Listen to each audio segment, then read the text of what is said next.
Selamat datang Bapak, Ibu, dan rekan-rekan aparatur sipil negara. Di era serba digital ini, ada satu hal yang jadi pondasi utama pelayanan publik kita, yaitu keamanan data.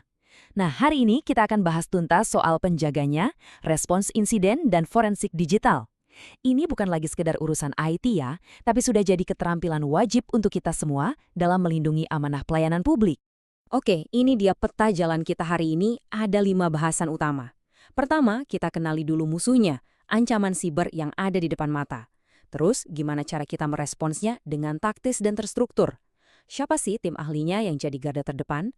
Lalu, kita akan bedah cara investigasinya. Dan yang paling penting, gimana caranya kita bisa belajar dari setiap insiden biar makin kuat. Yuk, kita mulai! Mari kita mulai dari pertanyaan yang paling mendasar. Kenapa sih topik ini penting banget buat kita sebagai ASN? Karena ya, serangan siber di instansi pemerintah itu bukan cuma soal data yang hilang atau sistem yang error. Ini adalah serangan langsung ke jantung kepercayaan publik dan kemampuan kita melayani masyarakat. Nah, kalimat ini merangkum semuanya.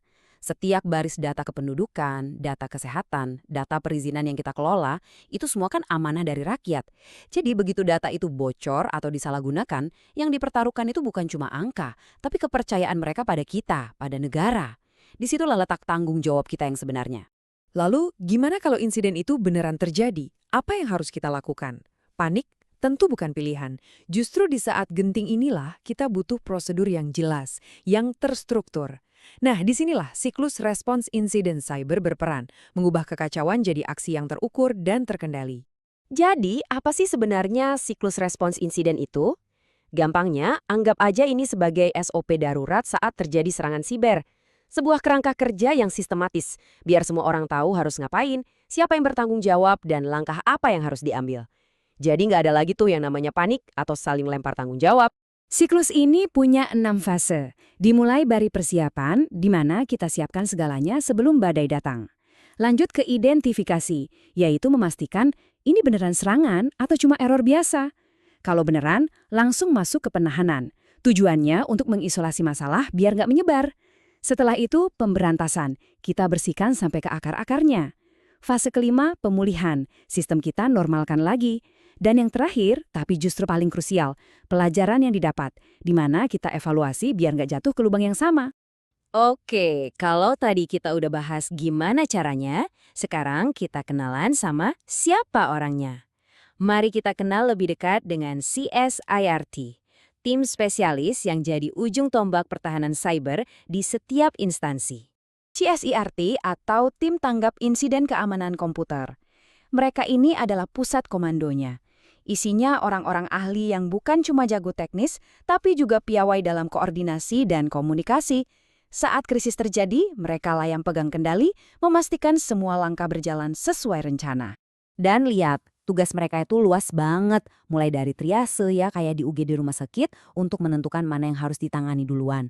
Terus investigasi mendalam, koordinasi antar unit biar nggak tumpang tindih, sampai komunikasi yang jelas ke semua pihak. Hebatnya lagi, tugas mereka nggak berhenti setelah insiden selesai. Mereka juga yang kasih rekomendasi biar kita lebih aman ke depannya. Nah, sekarang kita masuk ke bagian detektifnya.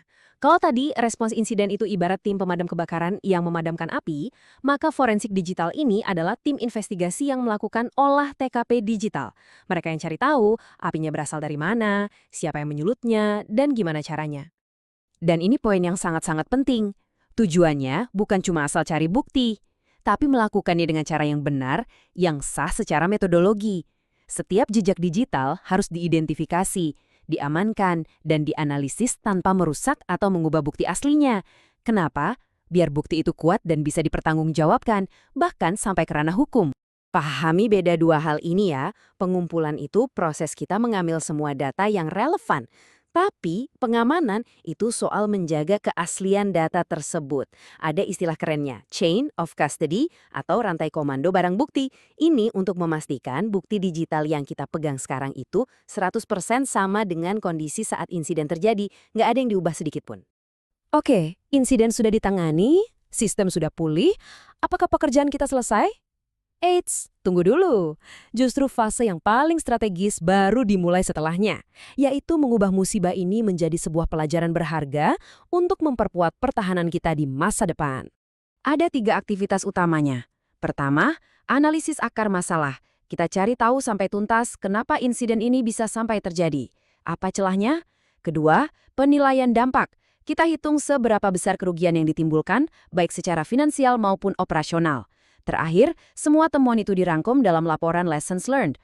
Nah, dokumen inilah yang jadi kitab suci kita untuk perbaikan ke depan. Jadi, ingat ini baik-baik. Jangan pernah menyia-nyiakan sebuah krisis. Aset paling berharga yang bisa kita dapat dari sebuah insiden bukanlah sistem yang pulih, tapi pelajaran yang membuat kita jadi jauh lebih kuat dan lebih siap. Kemampuan untuk terus belajar inilah yang bikin pertahanan kita makin tangguh dari waktu ke waktu. Sebagai penutup, saya ingin meninggalkan satu pertanyaan ini untuk kita renungkan bersama. Pertanyaannya bukan lagi apakah insiden akan terjadi, tapi kapan insiden berikutnya akan datang. Nah, dengan bekal yang kita bahas hari ini, mari kita sama-sama pulang ke instansi masing-masing dan mulai membangun kesiapan itu. Karena menjaga data publik adalah bagian dari sumpah dan pengabdian kita sebagai aparatur sipil negara. Terima kasih.